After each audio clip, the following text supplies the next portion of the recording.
Welcome to Money Hour. Viewers, we are here with another episode of Money Hour, and we will be talking about our national airlines, Biman Bangladesh. And we have with us to talk about is Mr. Kevin Steele, Managing Director and CEO, Bangladesh Biman. First of all, it's a warm welcome to our country and to a career that we all want to be a proud national. To have a excellent airlines for the country, and obviously the general people has a lot of expectation that you will do wonders to give us an excellent national career. So far, how is the journey for you? I've been here about 5.5 months now, so I'm now beyond the stage of just learning. We're now starting to implement some things. So that doesn't mean that I'm not still learning. There's still a lot of things to do in Biman. There is still a lot of things to learn about Bangladesh, about the industry. But I think we've made a moderate start. So I wouldn't get too carried away. I've probably only achieved 20 or 30% of the things that I want to achieve for Biman. Because I did put together a 2-year strategic plan presented to the Honourable Prime Minister, and we're probably only 20 or 30% along the way of delivering that. So we have some good results so far, but please do not get carried away. There is a lot to do. No, obviously there's no reason to get carried away, because we want to see a sustainable development in the sector and also for the airlines, and we want to see always good things happening, not just for a few months when something new is coming up and something good is happening. But normally whatever we are watching in the news and whatever data we have, we found that there's a remarkable turnaround in the loss or profit scenario, and also a remarkable turnaround about the time efficiency of the flights that you are running. So how you are achieving this, and what do you think, how can you even achieve more? Okay, well, thank you very much for highlighting those two. As I say, if we take the first one, take punctuality first. One of the very first things I did when I came was we set up essentially a customer listening post, which is an email address, customerrelations@bdbiman.com. And the number one feedback from our customers was around punctuality. So it was absolutely important that from the very first we tackled punctuality. Last year, I'm very ashamed to say, our on-time performance was less than 40%, 40%, which is very, very poor. We've been having very good results, relatively speaking. In June, it was 61.5% on time, from, as I say, below 40%, 61.5% in June, 67% in July. But that's still not good enough. Most European airlines, for instance, are around 75 to 80% on time, and that's where we should be. So that was one of the commitments that I made to the Honourable Prime Minister, was around our punctuality. We will be at that level within 1 year, one more year. So do you have enough logistical support for that? Because obviously you would need aircrafts, crews, and good aircrafts, which we have learned that some of the aircrafts which were causing more cost, you actually not using them, and you are trying to rely on the ones which are cost efficient, fuel efficient. So are those enough to help you out in this? They are enough to start helping us out. They are not enough to do it. Now, there's two effects of having the older aircraft replaced by the newer ones. One is, as we mentioned, for punctuality, is the much greater reliability. We call it technical dispatch reliability. That's what an engineering term. But yes, it's obviously for the new aircraft, it is far more reliable than for the older aircraft. We've also put one aircraft on standby. This is what every airline has. For maybe every 10 aircraft they have one on standby. This means if you have any problem, those problems do not knock on. You have one which affects the next day, which affects the next day. If you have a problem now with a standby aircraft, you put the standby aircraft in, and then you do not have the knock-on effects. So that's one effect that both the standby aircraft and also the newer aircraft we have. The other one is fuel efficiency. And turning to your second point around the results, that's one of the significant factors in this. To give you an example, the average fuel burn, and therefore the costs of fuel, between our new 777-300ERs and the elderly DC-10s is 30%, 30, per burn per seat. Now, fuel is 45% of our total costs for the airline. So if you can save 30% of 45% for every DC-10, you're automatically going to get some improved results. So I would not like to take any credit for all of the results that we have, the improvement so far. That's initially been driven by the decision from the government to buy the newer aircraft, and more are coming. You have mentioned that you have put together a 2-year strategic plan. So end of the strategic plan, or in the strategic plan, what are the major things you want to achieve, and what are the initiatives that are being taken to make that pathway? Okay, thank you very much for raising that one. Yes, we first of all, I put together a 2-year plan. I think it's also important, as well as mentioning the 2-year plan, to say we put together a 10-year plan for the IMF and for the World Bank. Reason being, a 2-year plan, I could do many things in the short term that would make Biman look good for a short period, but it's important that we have the long-term profitability of the airline business. So we've done the 2-year plan, and that matches into the 10-year plan. The 10-year plan shows improved profitability during the 10 years. But back to the 2-year plan that we presented firstly to the Biman board, then to the minister, and then to the Honourable Prime Minister. Some key points about it. Number one, we're looking to double the fleet size. Biman has been shrinking. Biman has been pulling out of destinations. Biman has, and therefore, a number of factors, as I'll come into, have adverse factors have affected us. So the first thing is we're looking to double our fleet size within 2 years. Secondly, on profitability, in the year 2011-12, we lost $75 million. Now, we have not had these figures audited. They are not official until they are audited and approved by the government. So the unaudited figures for 2012-13 are about a $25 million loss. So $75 million to $25 million. What we're aspiring to do, we think we'll make a very small loss this year, but we are trying to get to break even. So $75 million, $25 million, maybe break even, maybe a small loss. And the commitment given to the Honourable Prime Minister was that in 2014-15 we will be profitable. And that will then continue through the life of the 10-year plan. So that was the second major area.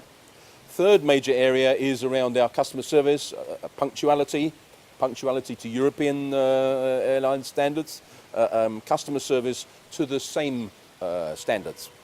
So those were the areas that we also looked at. And finally, this is a way of encapsulating all of it, is that by the year 2014-15, we are going to win a major international aviation awards. There are only 5 award ceremonies in the world.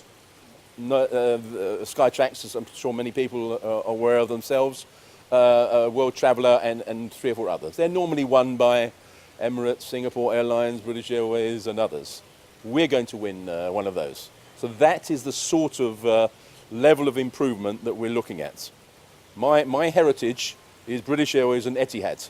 Those are my 2 airlines. So that is the aspiration that I have for Biman. So all of those were what we put to the Prime Minister. Sorry, yes. One thing is from general point of view or general people or your customers, what we see or over the years we have been seeing, one area is because it's a service industry and you are providing service end of the day. The people matters. The people that are dealing with customers, people that are working at every level are very important part of it. But there are a lot of complaints and there are a lot of dissatisfaction about the services that are being provided, the customer handling, and then there are a lot of problems over the years. I'm not talking about exactly now, but over the years there has been the image or there has been the position that customers are having about Biman. So what are you doing about that? Or, because this is I believe that's a huge challenge. So what are your plans about that? Okay, well, there's a threefold attack on this particular one, because you mentioned this is the past, but with my background within British Airways and Etihad, even though it's improved a bit, I still think it is a major area of concern. Now, Bangladeshis generally are very hardworking. They have a good service ethic, good family ethic as well. So we should be able to harness the basic products there. So a number of things. Number one, we have to give the frontline staff better tools for the job. Now, quite rightly, the Honourable Prime Minister recently gave us some feedback that we had not improved in terms of on the aircraft customer service. So, as also committed, probably by the end of October, we'll have a number of areas. I can give you examples. We'll have a completely new duty-free. We'll have an onboard. We'll have an in-flight magazine. We'll have children's kits. We'll have overnight kits for business class. We'll have improved and extra TV programs, IFE. We have an improved menu. I'm talking with a couple of Bangladeshi chefs in the UK about how we can improve the menu. So a number of things there. So that's one way of giving, in this case, in the air, giving them better tools to deal with. Secondly, on the grounds, some things that we have to do, we have to invest in equipment. Some of the equipment is very old or non-existent, and we haven't simply got the money. So what we're looking to do is look for a joint venture partner, a major airline or a major handling agency, to bring the levels of customer service at the airports up to a much higher level. Now, we're going to be able to do this, firstly, at zero costs to Biman. I know that sounds strange, but when you see the business case, it's zero cost to Biman, but also with no equity loss. So it's 100% owned by Biman, improved standards. The foreign partner will invest in the capital equipment that is needed, pushback tugs, obviously computers, baggage equipment, roller beds, many things that we need at all three of our airports, actually. They'll invest in that, and Biman will not lose one taka loss on that. So that's the business proposal we're putting forward. So that's the second area. Thirdly, as actually decreed by the governments, we need to seek a strategic partner. Now, that is a process still to be defined, but it will be defined and implemented during my tenure, my 2-year tenure. So one of the things, I'll give you an example, if it was with Airline X. Airline X would place some of their staff on our aircraft. Some of our staff would go on to Airline X's aircraft, and then the standards are all going to raise. Similarly for the ground. Similarly for a number of other areas. So once we have the strategic partnership as well defined and in place, that's why I'm confident at the end of the 2 years that we will have an airline that is going to win an award. That is actually a brilliant idea. We had no clue, and I was actually thinking that it is very important to learn or to get the exposure to actually implement better service. Without exposure, it's not possible, and that you are actually doing. You are actually putting your people in a better environment and then making them more equipped, and also logistical support, which is Yes. nowadays it's Absolutely. without that it's not possible. So those are absolutely correct. very, very well put. So another thing is, while doing all these things, because we always know that anything for an existing strong in a sense that the Biman has been there for a long time, and it has certain culture, or it has certain way of doing things. It has people who has been there for 20 years, 15 years or more. So whenever you do something, or whenever you bring change, there's always a resistance. Well, the first thing I'd like to mention, because it is a big challenge, I won't try to pretend otherwise. It's a huge challenge. But that's one of the things that excites me about the job. I'm not here to take a salary from Biman. I'm here to deliver major change and improvements. So the first thing is that you have to have the support of the government. So I'm very happy to say that that's the case. There's been no interference. It's a commercial decision about whether we do X or Y. So that's very encouraging, first of all. That's one of the potential blockages that could have been there that is not there. Number two, even in my senior managements, there are people who are used to doing things the old way, and they are challenged by doing things the new way. Now, I'm a bit of a generalist, so I'm fairly good in every area, be it sales, marketing, finance, IT, airport operations, whatever. But I do need some, I'm not the expert everywhere, and there are a number of new technologies that we can bring in to do this. So I will be looking for some consultant help just for 4 or 5 months to get that initial impetus. Because once you change something, you'll get the resistance. But when you've changed it and then they see the benefits from it, then that resistance starts to fall away significantly. So that's the first thing, is that to really get the management bought into the changes and the benefits for them of the changes. Then, of course, there's the staff, and we have various unions represented. Unions are very strong here. It's fair enough. I've worked in other very strong unionized environments. What you need to do is to understand what the issues are and target them. I'll give you some examples. We've just introduced an incentive scheme. The incentive scheme says that if we do break even, and if each individual area does what their bit is to help improve that, we'll pay them 1 or 2 months extra salary. So this is a way of appealing to people in their pockets to change the way that they do things. You can appeal to or try and appeal to their hearts and minds, but it is, in my view, more effective, not just in Bangladesh, but in many areas, appeal to the pockets. So that says you have to set very clear targets and objectives and incentives, which I have done. We've cascaded throughout the whole company KPIs, key performance indicators. So every single department has got a measurable target or several measurable targets on what we want to achieve to improve. And they are updated regularly on how they are doing. This is another way of getting over that inertia, that resistance to change, and whatever. However, we also have to, bearing in mind that our staff do work very hard in very difficult circumstances, and we have to be reasonable about how we can help them financially as well as within the infrastructure at work. I'll give you some examples. The total costs of our staff is less than 5% of our total costs. So that's everything. So if we could get an incremental 5% increase in revenue, that would be the same as 0 cost for your staff.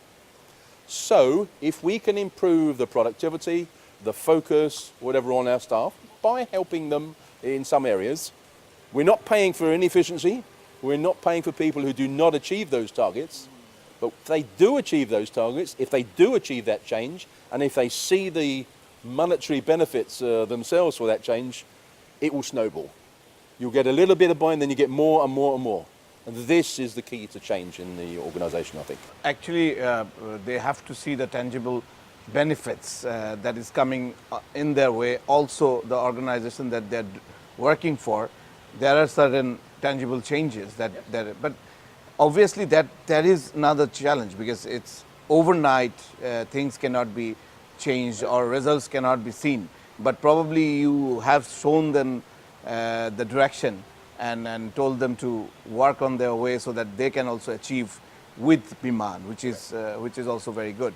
Another thing is the final topic that we'll discuss is, with all these things that you are doing and inside the technical customer service and people, everything. Another problem area is over the years, the overall image of Biman to your customers. There's a big question mark, and customers are not confident enough, even though we are listening to stories and we are hearing that there are certain things that are taking place, and also some customers are obviously seeing the difference because of the flight timings and everything. But overall confidence has to be built. So promotion or marketing is a big thing. So what are you doing in that regard to position your brand in a way so that customer can again confidently choose Biman? Well, the steps that I've outlined to the Honourable Prime Minister is that first of all we achieve some change, some noticeable change, and then we are going to be going for a rebranding exercise, a repositioning of the brand. I would suspect that's going to be middle of next year, because even though we are much more punctual now, people will still remember when they travelled 1 year ago, 2 years ago, and it will take a while for that to feed through. It will take a while for some of the points I've measured, maybe about the joint venture, maybe about others, that will have to feed through. But by about the summer of 2014, that will be the time to reposition our brands, and that will involve a lot of heavy outside exposure. But let me just give you a couple of examples of this is not customer confidence, that's reflected in our load factors and our revenues. We've never had a code share agreement. Code share is with another airline and ourselves share a code, the same code. It needs a system, certainly. No one has previously thought that they can put their code on our aircraft, because they've always thought that Biman's product was very poor, and no one would have considered a code share where whichever the airline is puts their code on a Biman flight. Now they are. So that's a good step forward. That's in the international airline community. And secondly, we've recently just floated the tender for the sale and leaseback potentials, subject to government approval, sale and leaseback of our 737 aircraft due in 2015. Now, normally, no leasing company, no bank would have even considered loaning money to Biman without a sovereign guarantee. Now, already within a few days, we have 5 companies who are interested in doing it. That says in the international financial community, there is a lot more confidence about Biman's future. So, individual customers, it's more word of mouth. But within the financial community and within the airline community, there is now a lot more belief in Biman's future. So you want to, before promising, you want to develop those areas, and then you want to promise, because otherwise, exactly, if you start promising and there's no delivery, then it can be. I like promising and over delivering, not promising and under delivering. Okay, so that is the overall things that we have been seeing, and obviously we hope for a very well structured service and your activities. So anything that you want to end with, any future statements or ideas or any assurance? Well, I think for our customers, different messages for different people. For our customers, we have started to reorientate our customers, our staff on our customers. Our customer focus is the #1 priority. We're also bringing in lots of new customer-friendly products in the next 2 to 3 months, like a frequent flyer program, online check-in. We start domestic flights in November, etc. All of this is targeted at the customer. With regards to our staff, we need to do an internal branding process. We need them to believe in the future for Biman and to get out of the past when things were not good, when people were there just dealing with their particular area. We need them to open up and look to the future, that it is very bright. I'd like to say to the board and to the government, thank you very much for your support so far. I'll need lots more in the future, because I mentioned right at the beginning, I think we're only 20% of the way there. The hard work is still to come. And just to end with, there's another expectation that you will have more domestic flights or more domestic destinations. So are you thinking anything in line with that? Yes. In November, we start a full domestic schedule. Double daily flights to Sylhet and Chittagong, daily flights to Cox's Bazar, plus flights to Rajshahi, Barisal, Saidpur and Jessore. So we sold all of those in November. To help customers avail those domestic areas, is there going to be any competitive pricing? Because what happens is what we see nowadays, because of the transportation systems and everything, we have some problems in the road transportations and everything. There is a demand, but sometimes people are not interested because of the price. So they might be interested more and more if it's a bit competitive. Well, first of all, my job is to make Biman profitable. You do that by focusing on the customer and giving what they want. One example on domestic. There is no morning and evening flights to Sylhet. So if you want to go there, go from Dhaka to Sylhet or Sylhet to Dhaka, do your business during the day and come back in the evening, it is not physically possible. It will be now. Secondly, with regard to pricing, this is consumer-led. If the demand is very weak on a route, the prices come down. If demand is very strong, the prices go up within the fare structure. But we are looking at, again, I mentioned that co-chair. We'll be looking to brand our domestic flights as co-chair as well with other partners. This will help tourism, especially in the country, bringing in tourists from whichever country X is, because they can then fly all the way through to Cox's Bazar, the tea plantation, Sundarbans, wherever they wish to go.